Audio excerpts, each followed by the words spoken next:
everyone, welcome to the second episode of Gorgeously Bold Moments. Guys, I'm so excited. I can't believe that we're finally doing this. To those of you that are tuning in for the very first time, my name is Lesego Sakutu. I'm a fashion designer and a co-founder of Gorgeously Bold Boutique.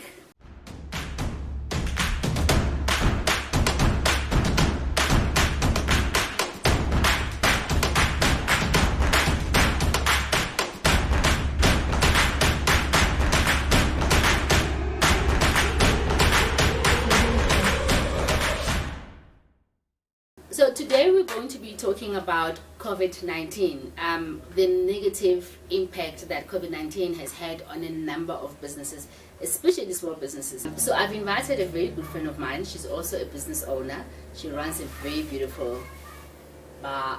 What do you call your business again? It's Aurora. The name of the business is Aurora. It's where you guys do your massages. It's a beauty parlor. Did I get it right? Yes. Did I get it right? Her name is Dineo. Guys, please welcome Dineo. Thanks, Joe. Friend, Yes. thank you so much for doing this moment with us. I mean, like we started this the moments last week, and my husband and I, when we came up with this concept, it was just about let's create moments, Yes. with our clients, with our friends. I mean, you and I, we sit here almost every weekend, and I'm thinking there's so many things that we discuss, and I really want us to share with a lot of people, with the intention of, with the hope of inspiring people and maybe also getting inspiration from the people that are going to be interacting with us. Guys, we really, really look forward to your comments. Please comment on the section below. Let's use this as a engagement time for us. Chomi. Yes, Chunks. I don't know if a lot of people, and okay, for those that are outside of South Africa, Chomi means friend. She's a very dear friend of mine. Babes, your business, I mean, I've been to your salon and I'm blown away every single time I step in. Like, okay, what have you done that is new? It is absolutely amazing. Share with us on the COVID impact. How has COVID-19 affected your business? It has really impacted me big time because I had to actually move my premises. Yeah. I had to close shop at some point. Babes, remember the moment when I called you and said, this is real. I mean, we are facing a whole lot of challenges. The center where our store was at the time was also closing, because of COVID. And I think initially we were not so worried because it was going to be 21 days, Yes. Yes. Up until we got the shock of our lives, like, okay, there's an extension. We don't know for how long. We have a shop that's closed. There's no income. And I, for one, I know the hardships of having to make a decision of closing the shop. I mean, I remember, I think between me and my husband, I was the one trying to hold on to not closing the shop. But Mm-hmm. I think he's more realistic than I am, and he made a call that, listen, we're not closing the business. We're just shifting the location of the business. So we took the business from the shop to the house. And I think the comforting thing for me was the house, where that's exactly where our business started. So for me, it's like, okay, that's where we started. Let's really go back to the drawing board. We will make it work again. And so far, it has really been working not bad. Actually, it has been working good.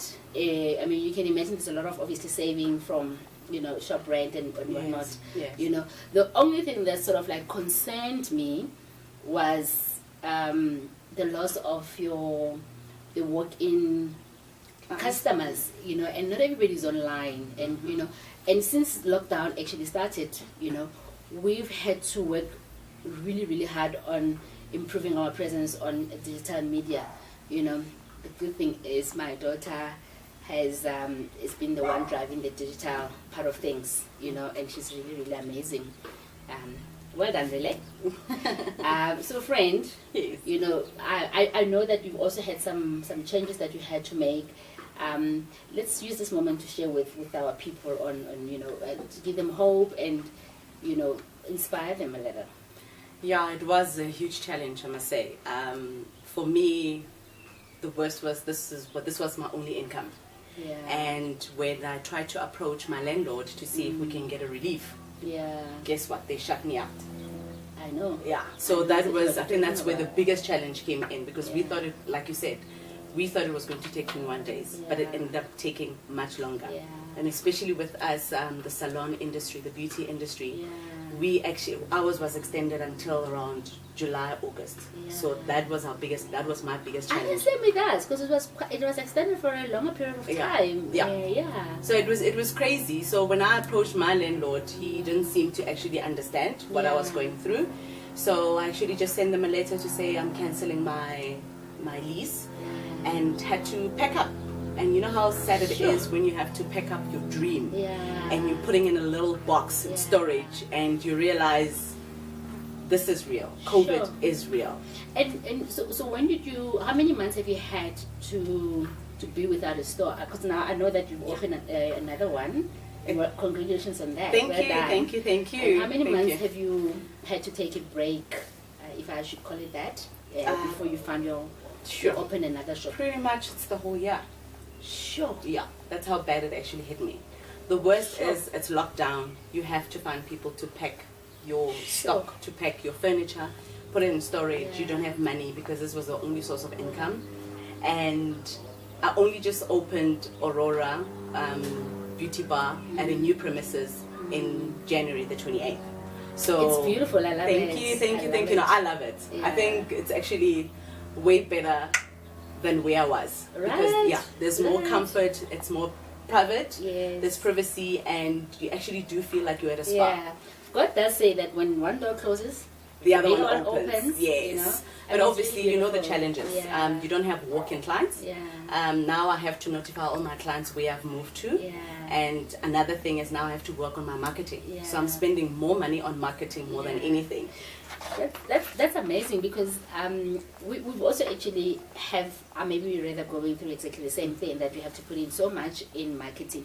But I guess this is where the world is going on to. A lot Yeah. of people are doing things on on their Online. phones, and Yep. you have to market. Yeah, you know, you have and to. You have to. But I guess for us it was a similar case, but I guess we've had to change the product that we offered. Okay. I mean, the need was masks, Oh yes, I remember. I remember. So we had to advertise masks like But crazy. you did know? a great job. So we didn't even know that the market was going to be so large until a lot of orders started coming in, and endlessly so, and thank God for that, But I guess the important thing that I've learned throughout this process is, as a business person, you really have to be flexible. Like Yes. you have your idea in terms of where you want to go to, but where does the world go to? You have if to there's be a need diverse. here, demand and supply. So yeah, and right now I'm thinking, what is next for us? Truly, what is next for us? What is next for us? Because I'm seeing a lot of clients right now, they trying to save that little that they have. Yeah. So you don't get much people spending outside. Not at all. Not at all. It's really a huge challenge. But I must say, maybe the advantage on my side is the massaging, because I do offer massages at the salon. So that could actually help to relieve some stress. So we currently And are people running. are stressed. They are stressed. People People are stressed. People are stressed. So it's not just us, the people that have businesses. It's also, people that are actually employed, because some had to cut their hours, and it really, really affected a lot of people. So you can imagine the stress that everybody has. I know. I had a conversation with one of my clients. In fact, a lot of them, some of them that are not business owners, they've had to have salary cuts. Some of them have lost their jobs, and for us, there's a scary part, because our businesses get support from them, but without income for them, how are they going to support our businesses? So the cycle has really been absolutely negative on all of us. But I think if we continue to support each other, we continue to find creative and better ways of working. I don't think that this could be like a full stop and that's the end of the world and we're done. We're not done. We're always going to have to look for better ways, innovative ways of working. I think my toughest time was letting go of my stuff. Sure. Because first of all, I can imagine. Yeah. Can I have a seat? Yeah, Let's sure. have a seat. Actually, cheers. Cheers, baby. Gorgeously bold. Thank you. Cheers to Aurora. Cheers to Aurora. Thanks, Tommy. Sure, babes. I mean, I remember that one phone call that you made to me. I think it was in the middle of the night. Yeah. Stressing about your employees that you have to let go. How was that process for you? For me, that was difficult because before I could actually even think of letting go of my staff, I actually had to call the bargaining council to see what are the processes that I need to follow as an employee. As a business owner. As a business owner. So it was really, really tough because now you have to tell your staff that, sorry, it's the end of the road. It's not by choice, but it's because of the pandemic. And for them to sit at home waiting for that UIF payment that was supposed to have been done by the government, and nothing came out. What about the UIF application for your employees? Oh, that was a disaster. And that was one of the biggest challenges because obviously my staff was expecting the UIF to be paid out. Applications went in, we applied, till today, I still haven't received. Or they send you, it's an email back saying, send your documents to CEDA. When you apply with CEDA, when you send documents to CEDA, they tell you back, they come back and they're like, yes, we've received your application. Very soon we'll complete your application. You talking about UIF, this reminds me of, I remember within the 21 days of the lockdown, there was a period the president made an announcement that there would be financial relief for small businesses and whatnot. I cannot remember the specific date, but I remember that day when they said that online applications are open. I'm telling you, I probably was one of the first people to put in my application.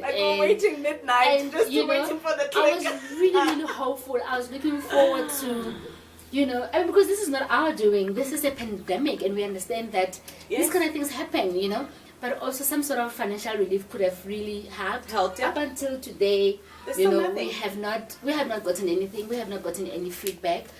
You don't even know whether your application was ever received or was rejected or rejected. I don't know. Processed, rejected, accepted, really not accepted. But yeah, so it's just, I think for me, it was really, as a business person and as a taxpayer, for the longest of time, I mean, it was a huge disappointment, I must say. Yeah, it was. That we can't get this kind of support that when we need it the most, So it really was disappointing. But I suppose you really can't rely on anybody. That's when you realize that literally I'm on my own. You're on your own because you are on your own. This is your business. You have to put in and what you have to do because honestly speaking, the SMMEs we are literally. We've got no backup plan. Yeah. We are like lost. And I think especially on the retail side of things, we are not recognized because we are very small. And one thing that really disturbs me is the government is driving this whole thing of we're supporting small businesses, we're supporting black females, but I'm not seeing that. It's like we always have to... I'm also not seeing it. I'm reading a lot on I support black businesses, I support women-owned businesses, I support this. But honestly, really and truly, I really would like to hear from one person out there that has ever gotten any kind of support from government. I would really, please, let's engage, let's talk, perhaps there's something wrong that we're doing. Let's inspire each other, let's educate each other, let's share information. Besides, this is why we have this platform. Let's talk. If there's any one person out there that has ever received any kind of support from government, good for you, but tell us how you did it. I'd also like to know. I would love to know as well. Yes. So it's just it's really sad. It's really sad. Let's talk about lockdown. oh wow, who would have thought? Actually, I mean, I don't mind. I can tell you how old I am, guys. I'm 44 years old. In my entire life, I mean, I've heard of lockdown, seen it on TV, but anyway, it has happened. At least I have something to tell my grandchildren. I know what lockdown is. I mean, it was because we're reading a lot of things, you're watching a lot of news, and everybody has their own perspective about what lockdown looks like or what it is. I mean, we were told that there's going to be soldiers on the streets. We saw it on TV, soldiers beating people, and I've left. And I don't want to laugh. I'm really not laughing. I'm not laughing. She's laughing. Hold her accountable. And I remember, I must tell you a story actually. I remember the one time, just before lockdown, my husband and my daughter, we were like, okay, we were one of those to do grocery shopping. and we bought things in bulk. For some reason, we kind of like thought that this is the end. We're never going to be able to go. Did you also buy the tissues? He did. I was against it, but you know, him being man of the house, like, okay, we'll follow your lead. You know, we went and we bought a whole lot of things. So a few days later, now we ran out of bread. So I'm like, okay, we're in lockdown, and we're hearing this, that there's soldiers on the streets, like, okay, but we need bread. So can you go Did you start baking? You know, can we? Yeah, we did all of those things, and we learned a lot of things. We started baking, but bread is something that I never bake. I bake cakes and other things, but bread, I'm like, Jaro, we need bread. And so it was a mission. So, okay, you know, he's brave like that. He's like, okay, fine, I'll go to the shop. Now it is me now, the very same person that's asking him to go get bread. Now I'm panicking, like, but there's soldiers on the streets. There's soldiers on the, you know. So it was but at least we were still allowed to actually go. I didn't know what it meant. All I thought was, like, you have no freedom. Lockdown. You are on lockdown. You are locked in, you know. But I mean, yeah. How did it impact For you? me, honestly speaking, it helped me. By saying so is when I was before lockdown, I was literally working 7 days a week. Yeah. Because you know how it is. You need to push business. You need to make sure that everything is on point. So I never got a chance to be with my kids. Sure. So I was always working 7 days a week. Like, and your kids are small. They are small. One is small. One is small. But I didn't realize the void they had from me. And I didn't realize how tired I was actually.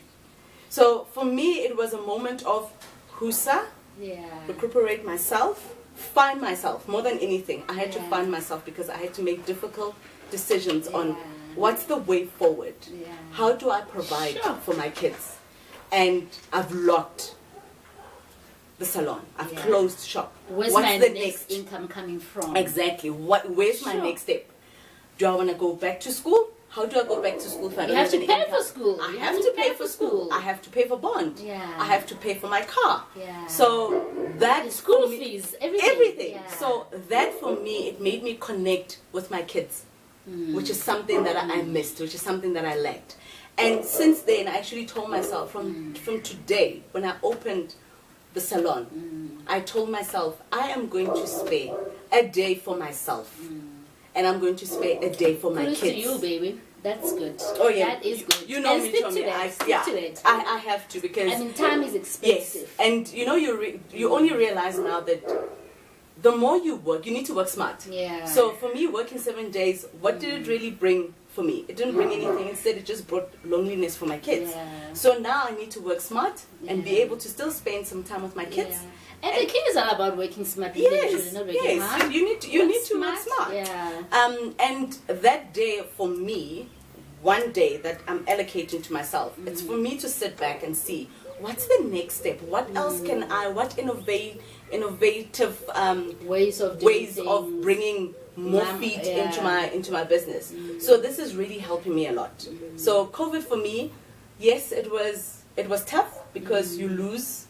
I lost a lot of, I even lost my clients, I lost my business, but at the same time, I'm grateful. You have to pick yourself up. I'm grateful because I managed to spend time with my kids and my parents. And let's also be grateful for life. Yes. Let's be grateful for life. Yes. You know, Amen a lot of that. our people, Amen a lot that. of our loved ones did not make it. You know, and we're sending love and light to family members of those that have lost their lives to COVID. Our hearts are with you. You know, but I like what you've just said now, because a lot of people that I also talk to, the period of lockdown has really brought the best out of them. They have almost like people have found themselves, or people have found their talents, or people have. There's just amazing things that my people and I, when we'll be chatting on the phone, okay, I'm learning to cook, I'm learning to do this, learning to bake, I'm learning to, you know, and then you realize that there's actually a lot of things that we really buy and we don't actually need, we should be able to actually be able to our hands exactly, you know. My 16-year-old Neo actually said to me, Mommy, I didn't know that you actually know how to cook. I'm like, really? Yeah. It's like, yeah, because you were never home. So that's what I'm saying. That was a special moment for me because I was able to be me. I was able to bring Dineo back. I remember there's one story, I can't remember whether it was Twitter or Facebook that I read it on, and one lady, she expressed herself on social media how frustrated she is to be, like she felt stuck, like she misses the people, she misses to be out there. And I sort of felt for her, although I didn't really understand that very well, because for me, lockdown or no lockdown, my family and I, we really homebound people. We're not, we don't really go out a lot. Yes. But for the people that were not used to being at home, now you have to. Now you're forced to stay at home. It's like, oh my goodness, Even though we are homebound people, I still, the fact that I didn't have the freedom of I could move as and when I wanted, it bothered me a little, not a little, a lot, I don't think anybody likes it when their freedom is ever taken away. But I think it's the fact that you are told you can't move. Then it's like you are being reprimanded. You are being forced not to. Like a little child will stay in the room so and don't come out. That's where the frustration is coming in. Yeah, the funny. It's not really funny, but it's funny for me. Okay. Each time I ask my husband that, or rather I make a statement that, babes, when things go back to normal, he always gives me this look like, it's a normality. Yeah, like, which things are going back to normal? There is no back to normal. We are in the new normal. And it has always baffled me, like, okay, but what does the new normal mean? That's a very good question. What is the new normal? For I can tell you what I think it sort of means, and I'm still trying to. I don't want to believe that it's a new normal, but I guess it is one way or the other. That we are stronger now on social media than we've ever been before. Yes. We engage a lot more with people on social media than we ever did before. Yes. And like everything is so digital, and I feel like we're losing the sense of that human touch. I guess that's what they mean when they say the new normal. What does it mean for your business and for you? For me, Chomi, I'm still trying to figure that one out. Yeah. Because I've picked up that people are still scared to actually still be exposed to other people, and I think with the next phase that we're going to go into, people are still more reserved, and the other thing is financially. People are financially strained, so they had to cut down on a lot of unnecessary expenses. So that's another thing that I'm seeing. Like I said, the new norm is masks, constantly wearing masks, and I know with my son, they're also complaining about how they're actually struggling to breathe. Like today, he actually mentioned that it is. He mentioned today that there's a change of season, and he suffers from sinuses. And he said, you know how difficult it is, Mom, to actually have a mask on, especially when you're suffering from the sinuses. And another funny one is at my son's school, the little one. They actually said they must carry their own sanitizers in the bags. And I'm just thinking, a 4-year-old busy taking it out of his bag and actually spraying it on his hands. But funny enough, he knows how it's done. So it's amazing how we've actually evolved that even 4-year-olds, they know what to actually do. It is the new normal. Imagine a 4-year-old knowing sanitizer. Yes, and that they need to sanitize his feet, social distancing. Yes, it's shocking. Things. So it is a new norm. Unfortunately, it is, but we have to. It's sad, but it's important. It is sad, but it's important. It has to be done. We have to keep our kids safe. We have to move on to the new normal. So why don't you tell us what your new normal has been? Let's share. Let's all laugh together. Let's learn together. It will be interesting to hear what a lot of you actually are going to tell us about your new normal. We'd really like to know. Please comment in the section below. Please remember to like our page. If you enjoyed this video, like our page, subscribe, and please comment. Hit the bell. Thank you, guys.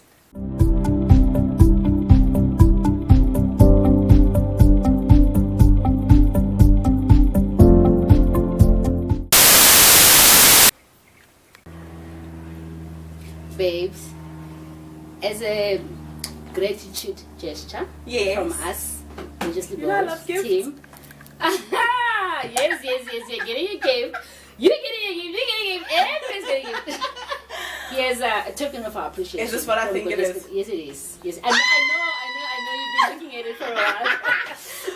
Bona! Look at that, guys. Like, look at that. Gorgeously bold. Made by my friend right here. Lesego. I know you've loved it. No, I've been eyeing this for the longest of time. I love it, Chomi. I love it. Thank you. And I love you. Thank you, my darling. I love you too. I love Thank you, Chomi. Hey. I am right here. Hot pen, Baba. Right there.